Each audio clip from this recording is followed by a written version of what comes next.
Bismillahirrahmanirrahim. Beberapa waktu yang lalu saya mendiskusikan ya dalam sebuah video tentang metode mendesain metode.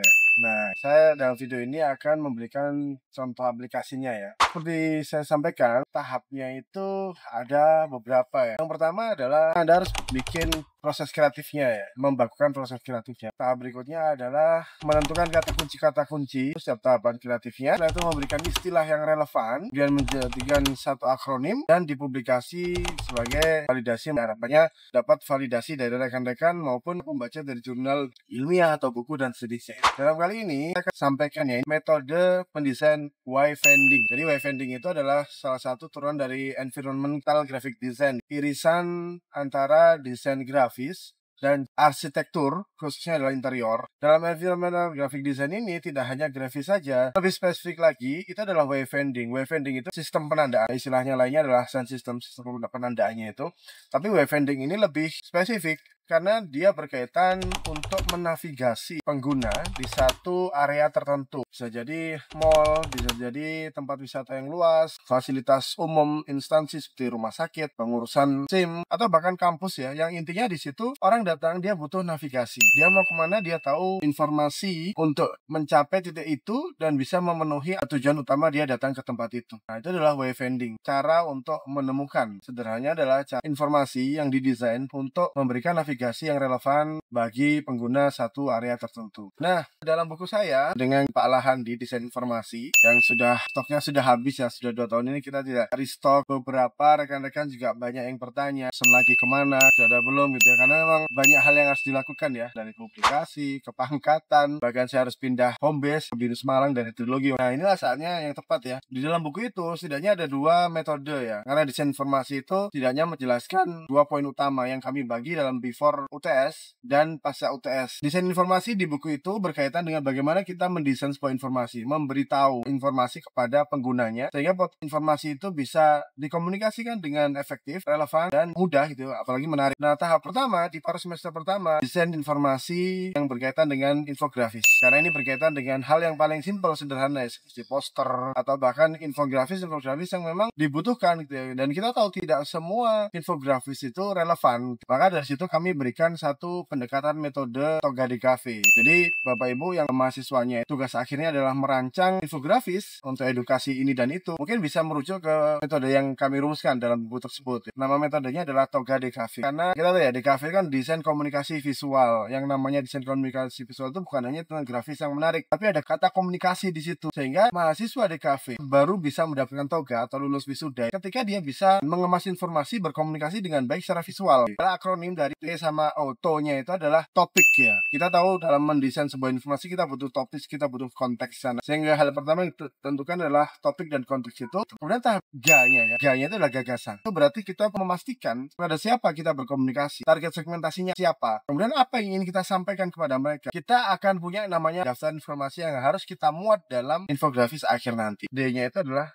data, mencari data. Di sini desainer atau mahasiswa diminta untuk melakukan riset yang betul, baik data tentang konten, juga data terkait dengan target audiensnya. Nah, disinilah kita bisa merumuskan strategi visual sama strategi verbal yang relevan. Nah, berikutnya adalah konsep ini berkaitan dengan redaksionalnya, editorialnya, sama visualnya. Dan pada tahap terakhir adalah visualisasi dan validasi. Setidaknya minimal, Anda bisa tanyakan, Anda punya list informasinya, daftar informasinya, dan Anda punya hasil akhir infografisnya. Anda tinggal cross check aja apakah informasi nomor sekian sudah ada di sini. Jadi perencanaan sama hasil itu di cross checknya di situ. Itulah Toga di Cafe. Nah, kembali ke buku tadi ya, di paruh semester kedua kaitannya sama wayfinding. Di buku sebelumnya saya merumuskan metodenya adalah metode masker. Qadarullah setelah pindah ke Binus dan saya mengampu mata kuliah yang sama ya, namun saat ini dari semester before UTS sampai after UTS itu full wayfinding ya. Di situ saya eksplorasinya lebih dalam dan saya menemukan beberapa hal sehingga yang tadinya metode dalam buku ini adalah masker, di buku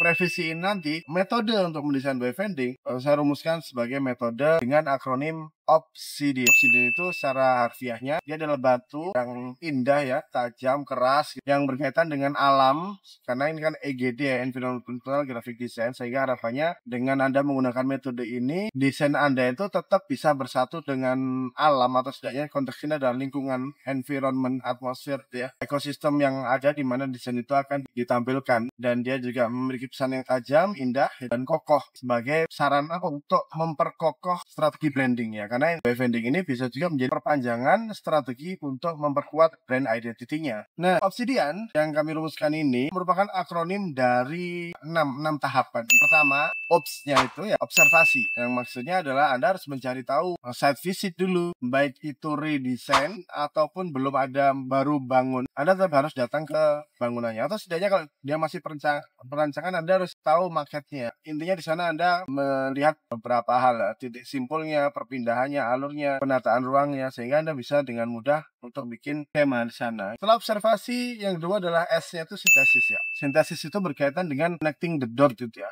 menghubungkan beberapa hal untuk menjadi satu kesimpulan yang komprehensif. Tidak hanya Anda melihat bangunannya saja, mengumpulkan dokumentasinya, tapi juga Anda memperhatikan perilaku penggunanya. Lagi-lagi dua hal ya, objeknya sama usernya, karakternya, behaviornya, segala macam itu. Baru dari situ, I-nya adalah ideation. Ideation itu Anda merumuskan karakter dari instansi itu seperti apa. Output dari ideation itu adalah stylescape, dan untuk penggunanya, user personanya. Kemudian ada tahap D, design. Nah, desain ini tahapannya juga banyak ya, mulai bikin daftar list kebutuhan iconnya, bikin iconnya, tipografinya, segala macam itu di sini ini. Tentunya insya Allah bukunya lebih detail ya. Tahap desain lagi implementation. Wayfinding itu implementasinya harus memperhatikan beberapa hal, baik dari ukuran areanya, teknik printingnya, materialnya. Karena kan kita akan menemukan ada 4 jenis ya, 4 kategori wayfinding, dari orientation seperti peta, you are here, kemudian ada directional yang akan mengarahkan kita pada titik yang akan kita tuju, kemudian ada identification yang akan memberitahu kita tempat-tempat yang kita berada itu namanya apa. Kemudian yang terakhir ada regulatory. Ketika sudah ada di situ, kita tahu harus apa dan nggak boleh apa. Itu berkaitan dengan regulatory. Nah, semua ini bisa jadi materialnya berbeda-beda. Orientation itu bisa jadi dia berupa besi, plat besi karena di taman misalkan, atau di digital touchscreen karena di mall, indoor. Mempertimbangkan kebutuhan dan batasan. Yang terakhir adalah AN, audit dan nilai. Obsidian, O-nya observasi, S-nya sintesis, I-nya ideation, D-nya design, I-nya implementasi, A-N-nya audit dan nilai. Obsidian, audit dan nilai berarti ya berkaitan dengan evaluasi, tes lagi, dan kita bisa berikan nilai seberapa urgent dia harus direvisi. Nah, ini bisa kita lihat setelah beberapa waktu diimplementasikan. Sebelum menemukan obsidian ini, saya cari dulu tahapannya ya, karena kan memang tahapannya itu harus observasi dulu gitu. Tapi observasi kemarin sebelum namanya observasi, saya kasih beberapa alternatif. Bisa observasi, bisa riset, nyari data. Nah, setelah riset tuh cara saya data harus ngapain sih? Kemarin sempat harus sintesis, harus identification, saya juga minta bantuan ChatGPT juga ya. Saya ceritakan promnya bahwa saya sudah bikin metode, saya jelaskan tahapannya ini. Yang awalnya itu saya mau bikin obsidian, jadi bukan obsidian tapi obsidian karena evaluasi, sama N-nya itu saya nggak tahu. Ini enaknya namanya obsidian, tapi N terakhir itu apa ya setelah evaluasi? N ini saya tanya ke ChatGPT, bisa nggak berikan saya istilah kata dalam bahasa Indonesia yang berawalan huruf N yang maknanya ini? Ternyata ChatGPT-nya juga nggak nemu gitu ya, malah mengusulkan ada nilai, ada normalisasi. Maksudnya adalah kalau sudah dievaluasi ya di adjust, tapi kayak kurang nendang gitu ya. Kemudian tanya ke ChatGPT-nya, boleh nggak kasih alternatif lain? Kalau N-nya itu tidak harus di depan, tapi bisa nggak dia itu di belakang? Nah, ChatGPT-nya seneng gitu ya. Wah, bagus sekali insight-nya. Ini akan membuka banyak kemungkinan. Terus tetap aja evaluasian, revisian. Tapi kok kurang masuk juga. Terus saya open lagi. Oke, dari semua diskusi kita tadi itu ya, bisa nggak bikinkan satu metode kalau menurut Anda apa aja? Saya sudah bikin tahap-tahapnya, proses kreatifnya sudah dari saya. GPT-nya memberikan banyak sekali kemarin ya, mulai dari sinden ya, S-nya itu langsung sintesis ya, karena menurut dia itu observasi itu sintesis itu satu part. Pada akhirnya saya kembali kepada obsidian tadi, karena ketika saya bilang obsidian, ChatGPT-nya menyampaikan, oh bagus sekali obsidian itu, karena image-nya itu mengingatkan pada batu obsidian yang keras, tajam, indah dan segala macam itu. Akhirnya saya coba, kenapa nggak obsidian aja ya? Tapi kayaknya kepanjangan kalau setiap huruf diterjemahkan. 8 huruf ya udah 8 tahapan itu kebanyakan banget. Jadi saya minta ChatGPT-nya coba cari kata yang ada IAN-nya gitu, dan ChatGPT-nya memberikan alternatif baru ternyata ya. Jadi yang saya maksudkan harapannya IAIN itu dalam satu kata, tapi ChatGPT-nya membreakdown lagi ya. I-nya itu implementation, A-nya itu audit, ada yang analisa. Jadi IAIN itu dia berikan beberapa alternatif. Dan saya otak-atik itu akhirnya ketemulah tadi ya. I-nya cukup implementation, A-nya kita jadikan satu audit, dan nilai itu bahkan satu tahap. Metode desain wayfinding Obsidian. Dan dengan itu saya harap Bapak Ibu yang punya bimbingan mahasiswa yang merancang tugas akhir desain wayfinding, harapannya bisa merujuk ke buku tersebut, sehingga dari sana kita punya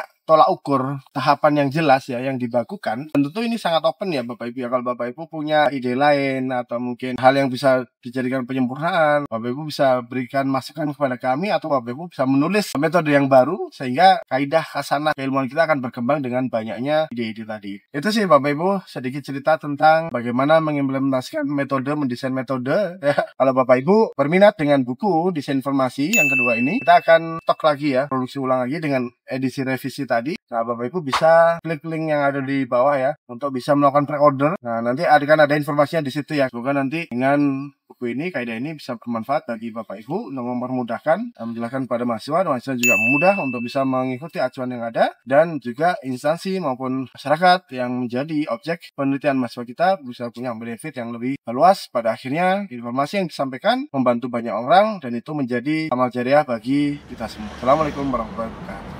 Semoga bermanfaat.